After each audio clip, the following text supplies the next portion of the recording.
Lonjakan pesanan di restoran pizza di dekat markas besar Departemen Pertahanan Amerika Serikat beberapa hari terakhir ternyata adalah sebuah sinyal bahwa peristiwa besar memang akan terjadi.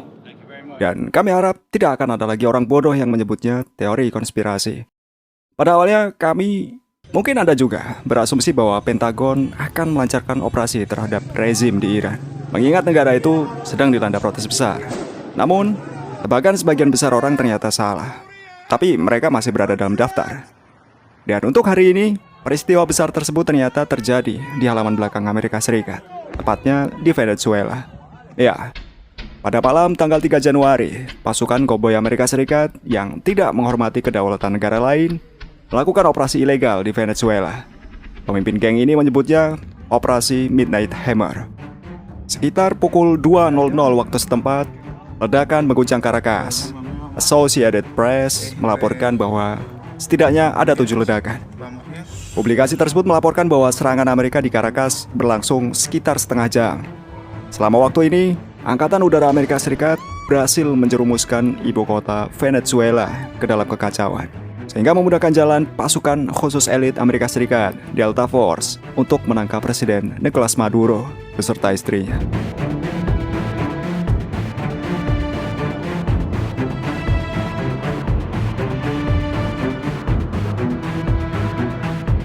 Setelah memastikan bahwa semua helikopter keluar dengan selamat dari wilayah Venezuela, Trump mengumumkan bahwa Nicolas Maduro dan istrinya telah ditangkap. 2 jam, 3 jam, setengah jam, tidak penting. Yang jelas, militer Amerika melakukan operasi yang sangat cepat, dan Caracas menyerah hampir tanpa perlawanan. Tak lama kemudian, Maduro tiba di Amerika Serikat.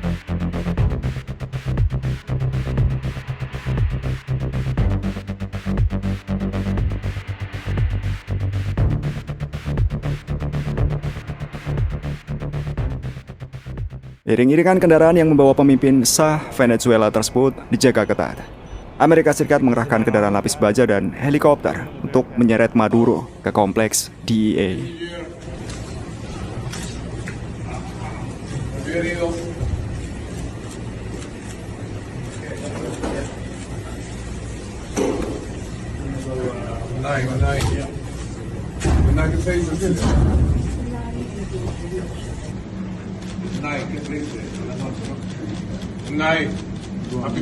Setelah kunjungannya ke DEA, politisi itu dijadwalkan akan dibawa ke pusat penahanan di Brooklyn.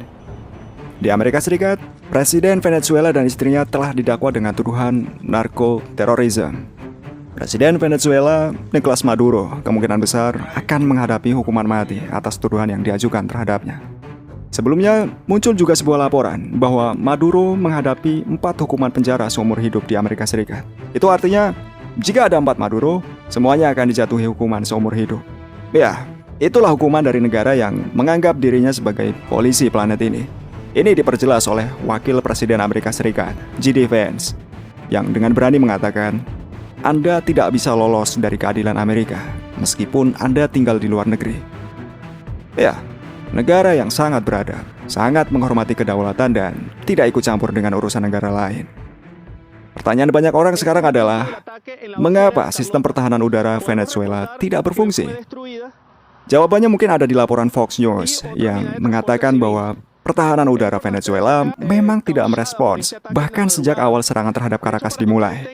Rupanya sistem peringatan dan pertahanan udara dinonaktifkan sementara, atau sengaja tidak diaktifkan.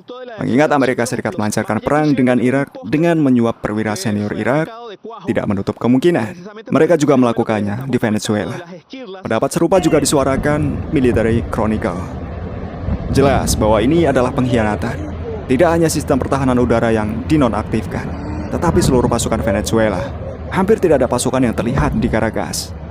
Di mana mereka semua berada masih belum jelas, kata kanal Telegram tersebut. Venezuela setidaknya memiliki waktu 1 tahun untuk bersiap. Kita semua tahu dan Maduro kami rasa dia juga tahu bahwa Trump tidak pernah menyembunyikan niatnya. Itu hanya masalah waktu. Selama waktu ini, sistem pertahanan udara dan peperangan elektronik dapat ditingkatkan. Keamanan di fasilitas-fasilitas penting dapat diperkuat, sehingga mereka dapat melakukan perlawanan. Rusia dan Cina bisa saja memberikan bantuan berupa pasokan senjata dan jasa konsultasi militer. Namun, hal ini membutuhkan kemauan politik dari Nicolas Maduro sendiri. Alasannya belum sepenuhnya jelas. Karena terlalu percaya diri dengan ketahanan diri sendiri atau takut memicu eskalasi lebih awal. Namun, teori yang paling mendekati adalah kemerosotan elit dan kurangnya motivasi untuk mempertahankan rezim hingga akhir. Dengan kata lain, Maduro telah dikhianati. Postingan Trump yang memperlihatkan penangkapan Maduro semakin menegaskan versi yang telah disebutkan sebelumnya, bahwa Amerika Serikat telah aktif bekerja sama dengan pihak oposisi dan rombongan Maduro selama ini. Karena operasi semacam itu tidak mungkin dilakukan oleh pasukan khusus manapun tanpa pengkhianat. Seperti yang dikatakan pakar militer Rusia, Roman Nasanov. Pertama-tama, armada Amerika yang kuat dihadirkan di wilayah tersebut. Dengan cara ini, Amerika Serikat mencoba menunjukkan keseriusannya. Pada saat yang sama, Badan Intelijen Amerika berusaha sekuat tenaga untuk mempengaruhi para pengambil keputusan, yaitu para pejabat tinggi di lingkaran Maduro sendiri. Lagi pula, di kondisi normal, 2 helikopter dengan personil pasukan khusus berjumlah sekitar 40 orang tidak akan cukup, mengingat Istana Presiden adalah tempat yang paling dijaga ketat dan dilindungi dengan banyak persenjataan. Saya menduga itu adalah pengkhianatan. Tidak ada perlawanan, tidak ada perlindungan militer yang memadai, dan pertahanan udara tidak berfungsi. Bahkan manpats yang dengan mudah dapat menembak jatuh helikopter di ketinggian rendah tidak ditembakkan. Selain itu, ketika darurat militer diumumkan, pasukan keamanan seharusnya beroperasi sesuai dengan rencana yang telah ditentukan. Dan rencana ini mencakup bukan 1, bukan 2, tetapi setidaknya 5 rencana untuk jalur pelarian. Namun, tidak satupun dari hal ini dilakukan. Padahal itu adalah satu-satunya hal yang dapat dilakukan dalam situasi ini. Oleh karena itu, saya menegaskan sekali lagi bahwa ini adalah pengkhianatan, kata Nasonov. Ya, tidak ada laporan korban jiwa di kota-kota besar. Ini berarti tentara Venezuela sama sekali tidak ikut campur. Menembak jatuh helikopter bukanlah hal yang sulit. Helikopter dapat ditembak jatuh dengan senjata ringan konvensional, misalnya dengan senapan mesin berat. Tetapi bahkan itu pun tidak terjadi. Jadi, jika Anda meragukan adanya pengkhianatan, Anda mungkin percaya bahwa semua orang sedang tertidur. Para jenderal tertidur, unit pertahanan udara tertidur, bahkan badan intelijen tertidur, dan itu tidak masuk akal sama sekali. Para pengkhianat berperan besar dalam penangkapan Maduro. Namun, suka atau tidak suka, tingkat profesionalisme militer Amerika yang tinggi juga berperan. Dengan menggunakan peperangan elektronik, mereka bisa mengacaukan semua frekuensi, termasuk yang digunakan untuk pengendalian senjata. Pertanyaan selanjutnya adalah, mengapa Presiden Amerika mengevakuasi Nicolas Maduro dari Venezuela? Dengan mengevakuasi Maduro dari negaranya, sebagian besar masalah Trump kini telah terselesaikan. Karena dia dapat menghindari keterlibatan lebih lanjut di Venezuela. Dengan menangkap pemimpin Venezuela, Trump yakin bahwa rezim tersebut akan lenyap. Ini mengingatkan kita pada situasi di Panama pada akhir tahun 1980-an, ketika Amerika menangkap pemimpin di sana, yaitu Jenderal Manuel Noriega. Dia ditangkap, dibawa ke Amerika Serikat dan meninggal di penjara beberapa tahun yang lalu. Kebetulan, dia juga dituduh terlibat dalam perdagangan narkoba, sama seperti yang mereka tuduhkan kepada Maduro. Venezuela dengan hutan rimba yang tak tertembus dan gerakan gerilya yang berkembang bisa menjadi Vietnam kedua. Neraka hijau adalah hal yang paling ditakutkan Amerika Serikat. Jadi penting bagi pemerintah Amerika untuk keluar dari situasi ini secepat dan seefektif mungkin. Itulah mengapa Amerika Serikat memilih untuk menculik Maduro. Intinya, Trump tidak ingin bertaruh terlalu banyak di Venezuela. Sekarang, Trump dapat dengan mudah menyerahkan sisanya kepada aktor lokal. Singkatnya, rezim pro-Amerika akan berkuasa dan bertindak demi kepentingan Amerika Serikat. Operasi penangkapan Maduro oleh geng koboi Amerika Serikat telah menimbulkan banyak kecaman dari berbagai negara di dunia. Namun, perwakilan negara-negara Eropa bereaksi agak hati-hati. Negara lain yang mengutuk operasi ini adalah Rusia dan China. Keduanya sepakat bahwa Maduro harus dibebaskan. Selanjutnya, kita ke Venezuela. Bagaimana Venezuela menanggapi penculikan pemimpinnya?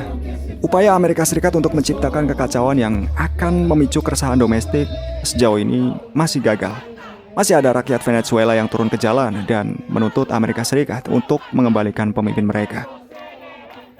Menteri Pertahanan Venezuela, Vladimir Padrino Lopez, mengatakan bahwa invasi ini adalah tindakan paling keji yang pernah dialami negaranya. Kementerian Luar Negeri Venezuela mengatakan bahwa tujuan serangan ini tidak lain adalah merebut sumber daya strategis Venezuela, yaitu minyak dan mineral. Departemen tersebut menyerukan kepada rakyat dan tentara untuk bekerja sama melawan serangan imperialis. Nasib Venezuela selanjutnya, seperti yang ditulis CNN, masih belum pasti. Menurut konstitusi, jika presiden tidak hadir sama sekali, kekuasaan akan dialihkan kepada wakil presiden, Delcy Rodriguez. Pemilihan umum kemudian harus diadakan dalam waktu 30 hari untuk memilih presiden baru untuk masa jabatan 6 tahun. Oposisi Venezuela yang mengetahui hal ini tidak tinggal diam. Ya, ini adalah peluang besar mereka untuk merebut kekuasaan. Oposisi akan berupaya mempromosikan Edmundo González yang sebelumnya mencalonkan diri dalam pemilihan presiden 2024. González saat ini berada di Spanyol. Pemimpin oposisi lainnya sekaligus peraih Nobel, Maria Corina Machado, telah diminta oleh González untuk menjadi wakilnya di pemerintahan baru Venezuela.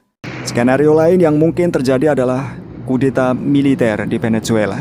Beberapa ahli percaya Menteri Pertahanan Venezuela, Vladimir Padrino Lopez, mungkin akan mencoba merebut kekuasaan di Venezuela dengan kekuatan militer. Dengan tidak hadirnya Maduro dan para pemimpin oposisi yang diasingkan, apa yang terjadi selanjutnya di Venezuela sangat bergantung pada respon pemerintah Venezuela dan angkatan bersenjatanya. Dunia saat ini sedemikian rupa, sehingga kekuatanlah yang menentukan kebenaran. Segala sesuatu yang lain adalah untuk yang lemah. Bisa dibilang begitu. Dan kita sudah lama memahami hal ini. Satu-satunya hal yang perlu dicatat adalah bahwa ini mungkin penculikan pertama. Tetapi Amerika Serikat telah lama menggunakan mekanisme serupa. Mereka secara ilegal merampas kekuasaan Muammar Gaddafi, Saddam Hussein, dan Slobodan Milosevic. Ini adalah perebutan kekuasaan negara. Ini adalah kudeta. Ini semakin membuktikan bahwa hukum internasional sudah lama tidak ada.